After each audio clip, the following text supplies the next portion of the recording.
It was Christmas Eve, December 24th, 1945. The war was finally over. America was breathing again, and in a small town in West Virginia, a family of 12 was settling in for the night. Children excited, parents tired, a house full of everything a family could want. By morning, 5 of those children were gone, not missing in any way that could be explained, just gone. And the question that would haunt their parents for the rest of their lives was not whether their children had died in that fire. It was whether someone had taken them.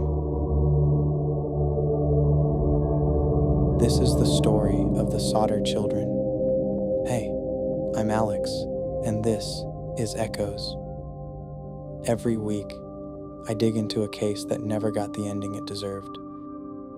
A case where someone vanished, or something happened, and the world just moved on. But I don't move on.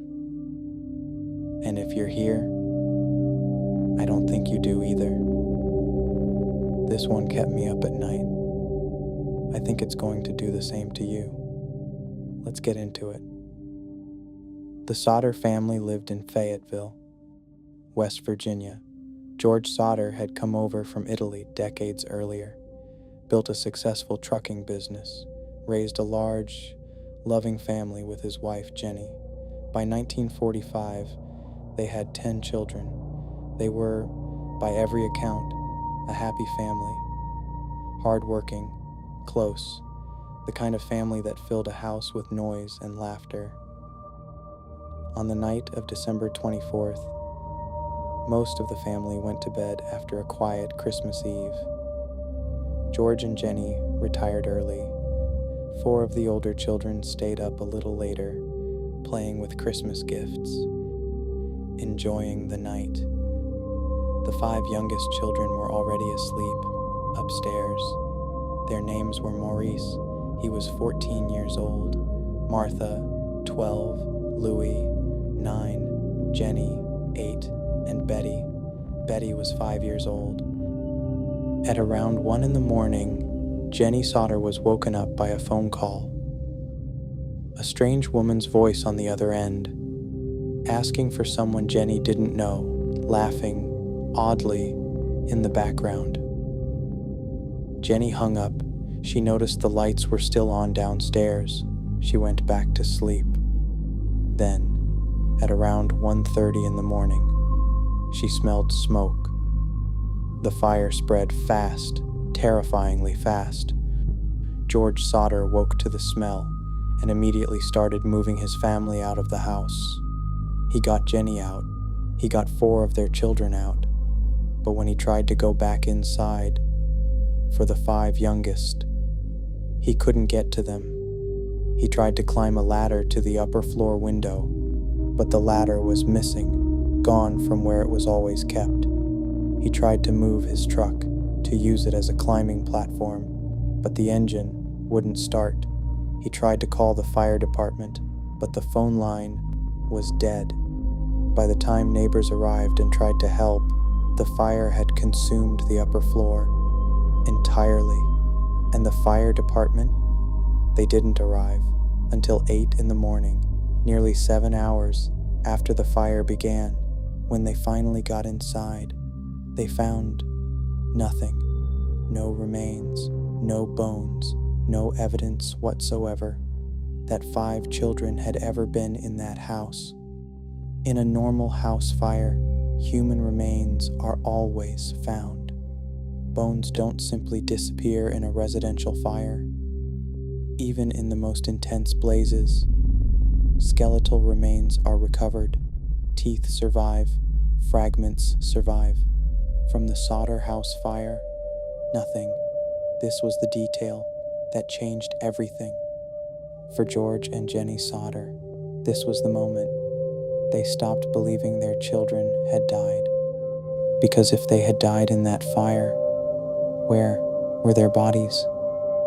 Investigators at the time offered explanations. They said the fire might have burned hot enough They said the children might have been completely consumed. The state fire marshal ruled the case closed. Accidental fire. 5 children, presumed dead, but George and Jennie refused to accept it. And as the weeks and months passed, strange things began to happen that only deepened their conviction. A woman who worked at a local hotel reported that on Christmas night, the night of the fire, she had seen several children matching the description of the Sodder children in the company of 2 adults she didn't recognize. The children were quiet. The adults were hurrying them along. A witness reported seeing a man throw something at the Sodder house just before the fire broke out, something that looked like a small incendiary device. The missing ladder was found months later, thrown into a nearby embankment, far from where it should have been. The phone line had been cut, not burned through, cut. And the truck that wouldn't start, a mechanic later found that someone had deliberately disconnected the ignition coil. None of these things pointed to an accident. All of them pointed to something much more disturbing. Someone had planned this. George Sodder had a theory. In the years before the fire, he had been vocal in his criticism of the Italian dictator, Benito Mussolini. As an Italian immigrant in an America still suspicious of foreigners, this had made him enemies.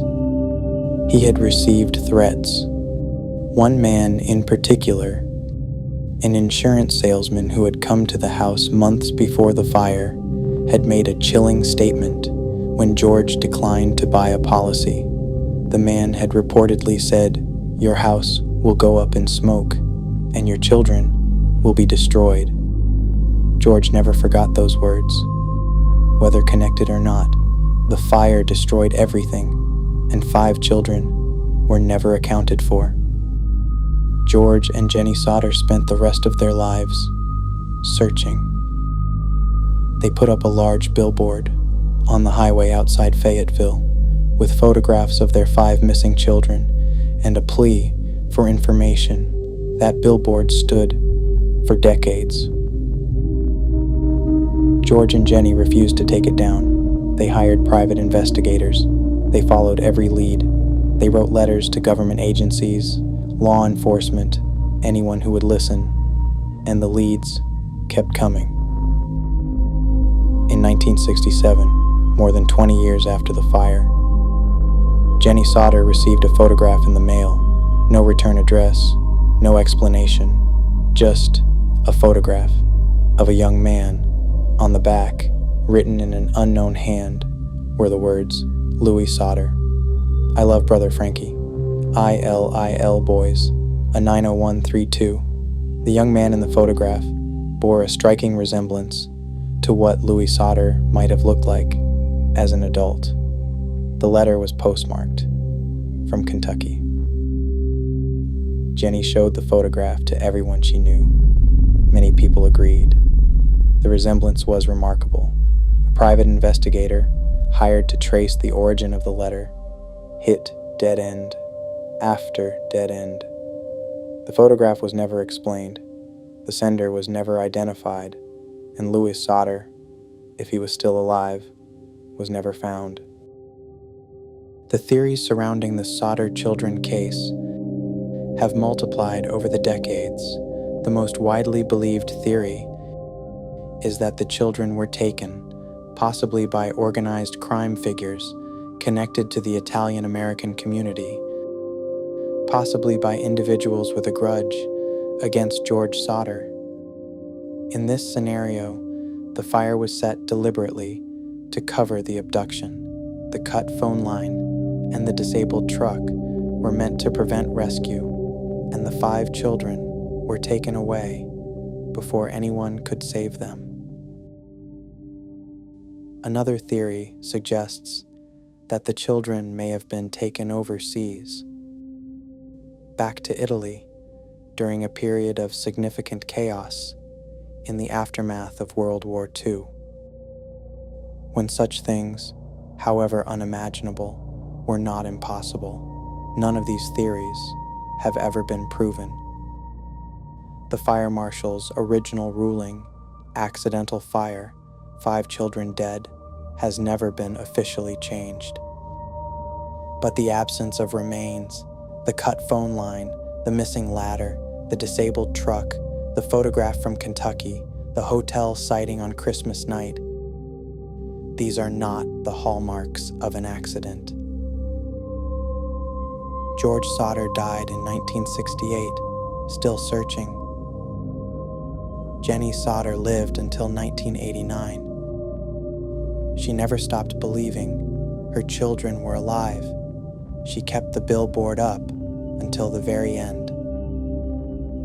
Their surviving children, the brothers and sisters who escaped the fire, continued the search for years after their parents were gone. The Sodder children case remains open. 5 children, Christmas Eve, a fire that left no trace, and somewhere out in the world, in Kentucky, in Italy, in a place no one has ever thought to look, there may be answers that have been waiting for 80 years to be found. If you have any information about the Sodder children, Maurice, Martha, Louie, Jennie, and Betty, you can contact the Fayetteville Police Department in West Virginia or the National Center for Missing and Exploited Persons. I'm Alex, and this is Echoes. Before you go, I need you to do 3 things for me. First, leave a comment below. Tell me what you think happened to those 5 children. Did someone take them? Was it connected to the threats George received? Or is there a theory out there that nobody has thought of yet? I read every single comment. Every single one. Some of the best theories I've ever heard came from people just like you. So don't be shy. Second, if this case got to you, share it. Send it to a friend, a family member, someone who loves true crime, because the more people who know these stories, the harder it becomes for the truth to stay buried.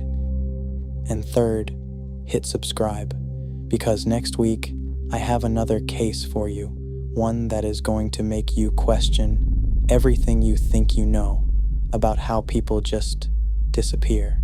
You do not want to miss it. I promise you that. This case is not closed, and neither is the next one. I'll see you next week. The silence is always louder than you think.